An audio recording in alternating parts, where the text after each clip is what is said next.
Hello friends, नमस्ते। This is Akanksha Tripathi. Welcome to study hub. तो चलिए आज के क्वेश्चंस पे डिस्कस कर लेते हैं जो कि काफ़ी इम्पोर्टेंट है।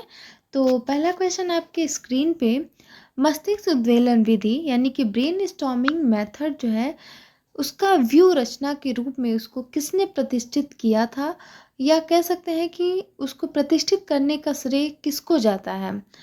तो यहाँ पे पूछा जा रहा है मस्तिष्क उद्वेलन विधि। अब ये क्या होता है, जिसे कहते हैं इंग्लिश में बात करें ब्रेन स्टॉर्मिंग मेथड। जैसे कि कोई विषय वस्तु या फिर किसी व्यक्ति को लेके आपके दिमाग में बहुत सारे थॉट्स चल रहे हैं, बहुत सारे विचारों का उथल पुथल हो रहा है, ठीक है। अब बहुत सारे विचार आ रहे हैं तो उसी को हम लोग कहते हैं ब्रेन स्टॉर्मिंग। ठीक है, आई बात समझ में। चलिए, तो इसका जो राइट आंसर हो जाएगा ऑप्शन नंबर सी। ठीक है, A.F. ऑसबॉर्न ने जो है मस्तिष्क उद्वेलन विधि को प्रतिष्ठित किया है। चलिए नेक्स्ट क्वेश्चन देखते हैं। तो अगला क्वेश्चन है कि मैथड शब्द किस भाषा से लिया गया है। ठीक है, मैथड शब्द जो है हिंदी में इसे कहते हैं विधि, और जो मैथड है वो लैटिन भाषा से लिया गया है, जिसका अर्थ होता है कोई माध्यम या रास्ता कह सकते हैं। जैसे कि आपको पता है हर चीज़ का कोई ना कोई माध्यम होता है, एक मेथड होता है। अब बात करते हैं यहाँ पे टीचिंग की, तो यहाँ पे टीचिंग मेथड यानी कि जिसके माध्यम से हम अपनी बातों को, अपने भाव को बच्चों को समझा सकते हैं या उसको बता सकते हैं। ठीक है, बच्चों को कोई टॉपिक समझाने के लिए प्रयोग करते हैं, तो वो हो गया मेथड, वही हो गया माध्यम। ठीक है, चलिए आगे देखते हैं। अगला है foundation of method. Foundation of method किसकी पुस्तक है। ठीक है, तो इसका राइट आंसर हो जाएगा किलपैट्रिक महोदय की पुस्तक है, जिसमें इन्होंने बहुत सारे प्लानिंग्स यानी कि योजनाओं के, टोटल 4 योजनाओं के बारे में इन्होंने उल्लेख किया हुआ है।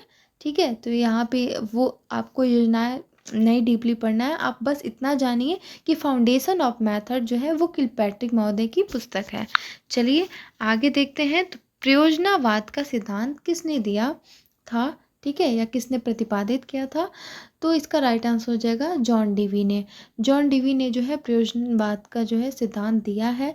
किलपैट्रिक की बात करें, प्रोजेक्ट मेथड आपको पता ही है। हर्बर्ट की बात करें तो इन्होंने जो है संप्रेषण शिक्षण का सिद्धांत दिया हुआ है। चलिए आगे देखते हैं। अगला क्वेश्चन है कि प्रयोजना विधि को शिक्षा में स्थापित करने का श्रेय किलपैट्रिक को जाता है, ये सबको पता है। ठीक है, परंतु सबसे पहले इसका विचार, इसका जो थॉट्स था वो किसने दिया था, किसके दिमाग में आके पहले आया कि भाई ऐसा होना चाहिए। ठीक है, प्रोजेक्ट प्रयोजना विधि एक मतलब ऐसा कुछ मेथड होना चाहिए। तो ये जो थॉट है ये सबसे पहले जॉन डेवी के माइंड में आया था। इन्होंने सोचा था कि अगर हम कोई भी कार्य करते हैं तो अगर उसका हम पहले से योजना बना लेते हैं, कोई प्लानिंग उसका हम सेट कर लेते हैं, तो उस कार्य का सफल होने की चांसेस जो है ज़्यादा रहती हैं। उस और साथ ही साथ उसके जो परिणाम मिलते हैं वो भी काफ़ी बेहतर मिल सकते हैं।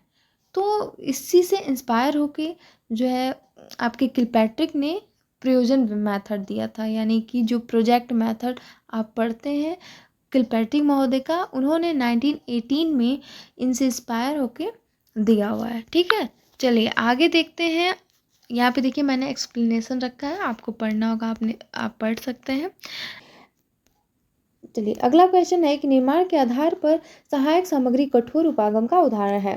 ठीक है, क्वेश्चन पूछा जा रहा है कि सहायक सामग्री कठोर उपागम का उदाहरण क्या है निर्माण के आधार पर। तो इसका राइट आंसर हो जाएगा प्रोजेक्टर। ठीक है, अगर हम आधुनिक की बात करें, आधुनिक युग की बात करते हैं, तो ऐसा हम सहायक सामग्री पहले किसे कहते हैं इसको समझिए, जिसके थ्रू शिक्षक आसानी से कम समय में बच्चों को अपने विचार, अपनी बातों को या टॉपिक को समझा सके, यही तो है सहायक सामग्री।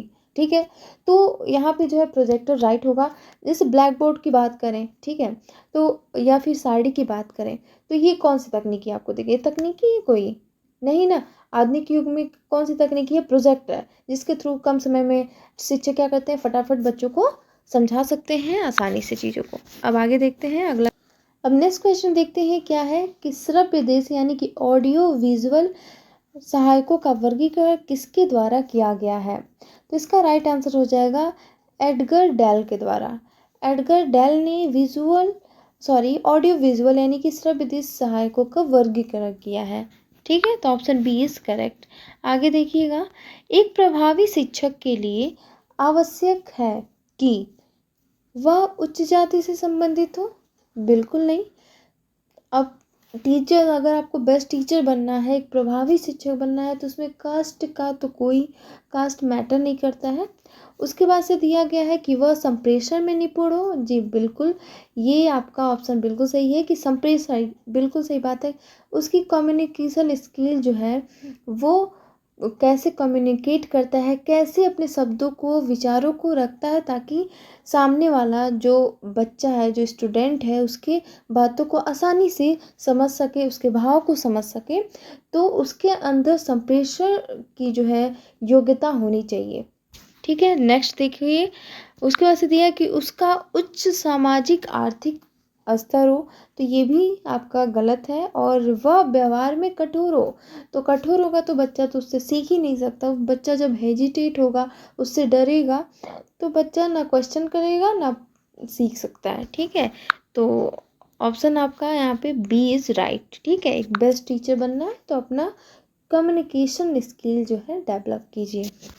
उसके बाद से देखिएगा, SSST अनुकरणीय सामाजिक कौशल प्रशिक्षण का विकास कब हुआ था। अब SSST क्या है, या SSST कह सकते हैं, अनुकरणीय सामाजिक कौशल प्रशिक्षण का विकास विकास कब हुआ था, यहाँ पूछा जा रहा है। तो इसका फुल फॉर्म है साइमुलेट सोशल स्कूल ट्रेनिंग। क्या है, साइमुलेट सोशल स्कूल ट्रेनिंग।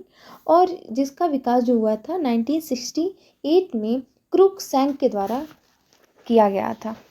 किसने किया था, क्रुकसैंक ने किया था। अब ये अनुकरणीय सामाजिक कौशल प्रशिक्षण क्या है, देखिए बहुत आप जो है, जो भी शिक्षक बनते हैं, ठीक है, तो बहुत सारे लोग ट्रेनिंग लेके अपने बैकग्राउंड से, या जो है प्रीवियस अपना ट्रेनिंग के थ्रू जो है जाते हैं विद्यालयों में। लेकिन ज़रूरी नहीं कि उनके अंदर वो व्यवहार भी डेवलप हो जो कि बच्चों को समझ सके। ठीक है, तो जो व्यवहार उनके अंदर रह जाता है, उसको और विकसित करने के लिए और प्रभावशाली बनाने के लिए ये ट्रेनिंग कराया जाता है। ठीक है, काफ़ी छोटा ट्रेनिंग होता है, जस्ट लाइक माइक्रो टीचिंग ही जैसे। और उसमें जो है छात्र के साथ साथ शिक्षक भी उसमें अपना रोल करते हैं, और यानी कि भूमिका का निर्वाह करते हैं, और अपने शिक्षण को और भी प्रभावशाली बनाते हैं। चलिए आगे देखिएगा, अगला क्वेश्चन है कि अनुकरणीय सामाजिक कौशल प्रशिक्षण का शिक्षण काल कितने मिनट का होता है। तो जो शिक्षण काल होता है SSST का शिक्षण काल जो है 10 से 15 मिनट का होता है। ठीक है, मैंने बताया कि छोटा होता है, मतलब कि छोटे छोटे पार्ट को, जो प्रकरण है उसमें उसको जो है डिवाइड कर दिया जाता है, और 10 से 15 मिनट का होता है, तो इसको ध्यान दीजिएगा। नेक्स्ट क्वेश्चन है कि प्रोजेक्ट वास्तविक जीवन का एक छोटा सा अंश होता है जिसे विद्यालयों में संपादित किया जाता है। तो यह किसका कथन है, तो ये बेलार्ड महोदय के कथन है। Option number A is correct. Next question है कि principles and practices of teaching secondary school किसकी पुस्तक है। SC पार्कर की, स्टीवेंसन की, और थॉमस एमरिस की, या फिर इनमें से कोई नहीं। तो इसका राइट आंसर हो जाएगा option number C, Thomas M Rees की पुस्तक है। ठीक है, तो option C is right over here. So guys, आज के लिए बस इतना ही। मिलते हैं नेक्स्ट वीडियो में नेक्स्ट टॉपिक के साथ। तब तक के लिए बाय बाय, टेक केयर।